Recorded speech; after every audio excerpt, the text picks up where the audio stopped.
Hi friends, let's take a look at Tezos. I know I'm going to be speaking quite quickly in this episode. You can go ahead and hit that slow down button if you like to. I'm just going to let myself go because normally what I do is I speak quite quickly anyway, and when I'm explaining things I have to kind of gear it down a level in order to sort of get that message across nice and clearly. But I spent far too long making the Bitcoin video today, so I have to kind of get through this a little bit quickly. I am a little bit in a rush. So thank you so much for tuning in. Really do appreciate it. If you hit that subscribe button, it'd be amazing. If you join me on the Discord, then we'll have a good chat and a good crack. A little bit of news. No longer taking requests for bonus coins from people in the YouTube comments unless you're a member. So you hit that button, choose a membership level, and then you can ask for that. Actually, it's the $8.99 Rocky Outcrop one is really what that's supposed to be. And then as well, if you want, you can join me over on the Discord and send me a tip directly, and I'd also do one for you then. Otherwise, I'm not going to bother. So thanks very much for anybody who has asked for that along the way. It's been great crack getting to this point here, but now it's official, and I'm not taking those requests any longer from people who just casual viewers. Thanks so much for tuning in. Then what we have here at the minute is we've come in and found support so far at the bottom end of our parallel channel.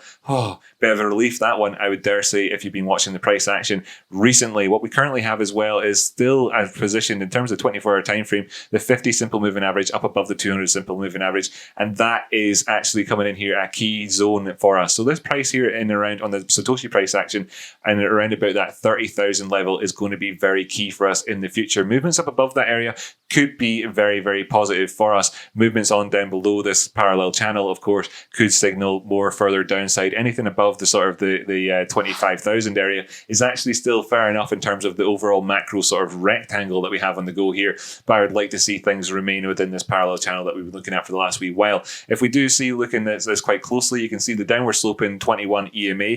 I'll take this off auto so it doesn't kind of rejig as I move it around. You can see the downward slope in 21 EMA coming in here. That's that yellow line, and it's just about to cross over the 50 simple. That's not a massive thing in and of itself. What I tend to look to is the relationship between the 21 EMA and the 55 EMA, and they could all come in at around about this great degree of confluence zone in at that 30k area. And of course, if the prices remain below these two moving averages of the 50 simple and 200 simple, then that would spell the potential for another cross. We had this death cross over here, but as part of the fluctuation oscillating market that we're looking at, that actually, whenever this crossed and then uncrossed, it kind of kissed and then made up, if you like. Then we saw a massive move towards the top side, and that was very, very, very, very good for trading. This could be something that's like hanging in the wings for us. It'd be nice if it were, and especially if it started happened over the weekend, then you've been forewarned, and forewarned is forearmed, and you have the knowledge for that. Moving down below these areas, though, at the sort of 28k area, could signal a movement down towards those other ones that we've been talking about down below. Little things that we can look to, for instance, to give you an idea about how things are going at the minute, is this crossover here of the DM positive and negative. The positive being the yellow, the pink being the negative,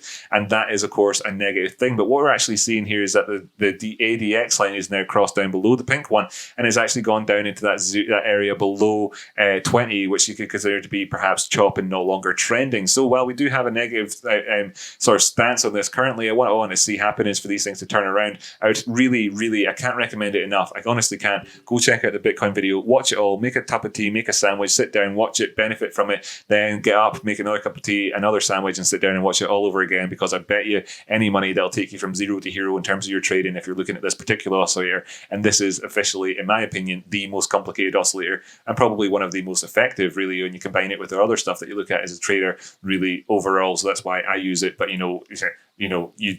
do you, right? But the information's out there for you. Don't say it isn't. Looking up here above our heads, we've got the 144 EMA. That's going to be my first target towards the top side if we are start to move towards up there. And that's obviously where the current resistance is coming in at. At the minute, we've had the prices go right up towards there at the 28,888 sort of Satoshi level. Let's all move on towards the other one. The volume, by the way, is continuing to diminish as the price action's been going towards the downside, which of course could signal. There's a lot of things here which could signal that you could get a turnaround a lot, but the fact is that it's not bullishly divergent over here, but we could get perhaps a swing failure if we come back up towards the top side from the sort of the positive case, the bullish case, a swing failure for the bears, essentially, where where maybe we see a turnaround here at these areas just below the 50 sort of neutral line, but right here on this resistance line. Of course, movements on down below that are obviously going to be quite negative. I'm not going to go into great detail about every other sort of oscillator, other than to say that perhaps this is kind of sloping towards the top side, and then maybe in the future we'll look at this as being some sort of pattern, but I'm not going to look at that right now, not right today. And instead, I'm just kind of focusing on the parallel channel. Moving over towards the dollar pricing, though, we do have this downward sloping lines here, the red lines, giving us a parallel channel. And what we can see quite clearly is that we're within the middle line of this. If there was actually a real parallel channel on this thing and using the parallel channel tool, you'd see that we'd actually be in it right at the median line here, being supported by it right now. What we are looking at is whether or not we can move above this orange line. That's going to be key for us, I think, in terms of the positive case scenario for us. But actually, what's really quite beautiful about this chart at the minute is, of course, that pitchfork that we have in the background. Now, if you just give me a second here so I can take off all this sort of additional information, make this full screen and show you the pitchfork that we drew in the other day has operated twice now in periods of the last 48 hours for us, with magical, fantastic sort of achieving this here in terms of support for us. Isn't that fantastic? It's no coincidence. We do this every day on the channel. Really, there's so much value here. I couldn't even shake a stick at it if I wanted to. There's too much value for me to articulate. Really do hit that subscribe button if you haven't already. Share it with your friends if you haven't already. Stop being so greedy and selfish. This is the best kept secret in technical analysis. Stop keeping it all to yourself. Share it with your friends. Oh my goodness, this is good. So what we're looking to as well, if we move above this line, would be the zone here where the 618 Fibonacci retracement was beforehand. And if we can make it past that zone, what we'll be doing as well is making up towards the previous lows over here as part of this downward trend. If we bring up the oscillators down below, then you can see that we're actually not bullishly divergent in the RSI, and we're not bullishly divergent here on the stochastics, and we're not bullishly divergent here either on the DMI, and we're not bullishly divergent over here on the MACD. So there's a lot of things, in terms of the momentum towards the downside, which still remains in place. What we're looking for here is if we can turn around at this point. If we can't, the two targets towards the downside have got to be $3 and then thereafter $2.85. Looking at decent sized, we're talking about 10% discounts in price. If we move down below sort of $2.73, then things are fairly negative, and we could go back to all these other targets that we've visited in the past, such as all the way down a buck from where we are now at $2.24 rather than $3.24. Don't want to see that happen, of course, obviously. Instead, what we want to see is all of the positive stuff that I've been talking about. But I have to say that the oscillators down below, in and of themselves right now in terms of divergences, aren't really giving us that indicator that we could. What is there to be said though is that we're very much in a oversold territory. We come down here as well in terms of this one, and we're almost about to put in perhaps what could be hidden bullish divergence if we do turn around in terms of the stochastics on this one. So there's a bullish case scenario for you, and indeed as well, hidden bullish divergence very much showing up if we see the upward price movements in terms of the RSI. So you do have that, and the same story applies down below. So there you go. Things are a little bit rosier, determined by future price action if this becomes the case. Okay, I hope I'm being very clear about this. This is an episode for the weekend, and that very much, we're looking towards the future and speculating here and saying how things would look if then if this then that, and the if this then that on this thing is, of course, hidden bullish divergence. Movements towards the top side could be rather good. And what we're looking at in terms of this thing, while people talk about in the world how it doesn't pump, I feel the malaise, like I said in the Discord earlier on. While if people say it doesn't pump, you quite often get things like 60% pumps towards the top side. If this were to move up 60%, and that would be hella good. The equivalent of Bitcoin would be for it going from 12,000 to 18 to 20,000.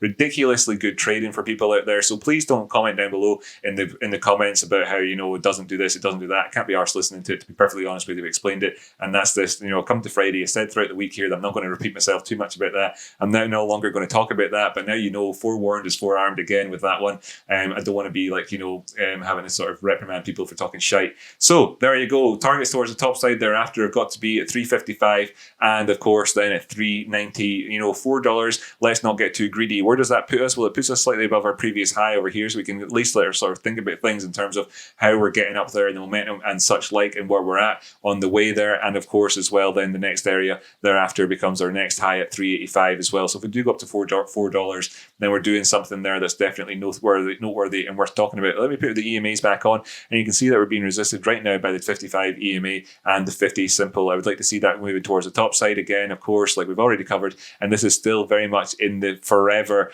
bullish stance of the 50 being above the 200 in that golden sort of, the golden cross type sort of structure of things. But I want to see these things moving around. There's a slope towards the downside on the shorter term moving averages, while the longer term ones are still more or less moving towards the top side, although I hesitate to say that about the 200 simple, which is definitely plateaued off at this point here. And if we did need to come down and test these things at 272, movements beyond there, like I said already, would be very negative because we'd be moving down to below this, and that would be a thing in and of itself. But let's just say, if you're above the 200 simple, you don't need to go short necessarily on this thing. But of course, Rocky Outcrop went short at 450, and they've been like kind of laughing it up ever since. So just so you know, movements up above this, we'll also see us moving towards the sort of out of the oversold zone, back into the neutral area, perhaps towards the neutral line itself, and above the neutral line here on the RSI, it would all be very good. And like I say, we could see this convert into hidden bullish divergence should that be the case. As you can see, I really need a drink. You might be able to hear that in my voice right now. It's probably getting a bit sore as well, so I'm going to move on, but I need to just check in real quick with the Ethereum prices and say, look, the downside target's got to be 0.007697, and if we move towards the top side, you're looking at 0.0088240. Looking up the way, then we have this downward sloping trend line. We've got these downward sloping moving averages and whatnot, and the things are kind of laid out in a bearish stance for us.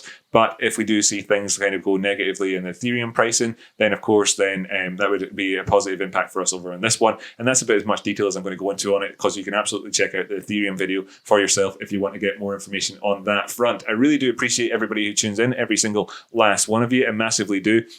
If you share this video with a friend, youtube.com/Rocky Outcrop, I'm sure they'll thank you later for it, because the value in this thing is incalculable. It really has been so far. I can't really put a number on it, but I would say that since I started YouTube, if you added up all the money that people have made, it probably adds up to over $1 million in terms of the subscribers to the channel. So things are really been going very, very, very, very well. And if you want me to do a bonus coin, then you're going to have to actually donate money to the channel now. I'm sorry, that's just the way it is, because there's that much demand from people who are already doing that sort of a thing, that I'm not going to take random sort of requests from people in the YouTube comments anymore. Okay, thanks so much for all of that. I really do appreciate it. I really do, really genuinely do. I hope that you get the best value of your trading over the weekend, and that you can then carry that forward into next week, when I'll be coming back then to check in with you again. Do technical analysis on your own. I do give you the tools so that you can do that. I believe in you. You will definitely become a very, very good trader in time if you follow along with the video. So thanks so much for tuning in today. I really do appreciate it. I'll see you again in the future. My name's Rocky Outcrop. Catch you next time.